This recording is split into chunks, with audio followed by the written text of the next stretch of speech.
m'appelle Fabrice. Moi, je suis game designer. Je suis également cofondateur d'une société Maracas Studio.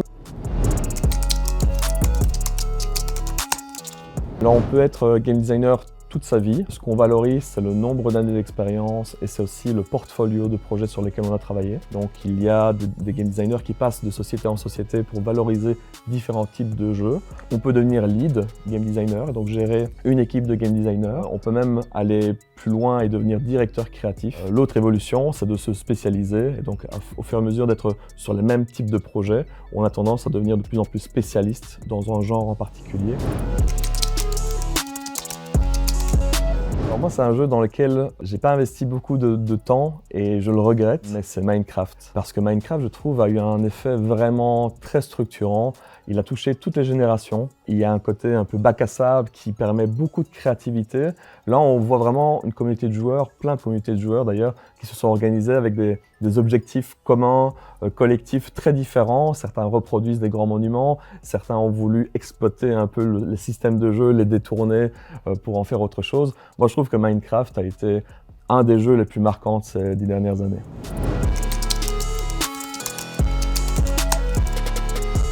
Donc oui, moi quand j'ai commencé ma carrière, l'écosystème en Belgique était très faible, voire inexistant. Aujourd'hui, c'est plus le cas. Donc on a d'une part des leviers financiers pour subsidier certains projets. Donc c'est avec Wallimage Gaming en Wallonie, on a la VAF en Flandre, on a la Fédération Wallonie-Bruxelles qui a un appel à projet chaque année. On a des événements qui sont dédiés. Meet and Build à Charleroi, qui est vraiment des conférences super dédiées vraiment à nos métiers, donc c'est immanquable pour les professionnels. Et puis on a toute une série d'événements aussi qui sont ponctuels, qui permettent de rencontrer le public, de rencontrer les développeurs. Et puis on a aussi maintenant 2 associations, Walga, Flega, qui défendent un peu l'intérêt du jeu vidéo et qui le structurisent en Belgique.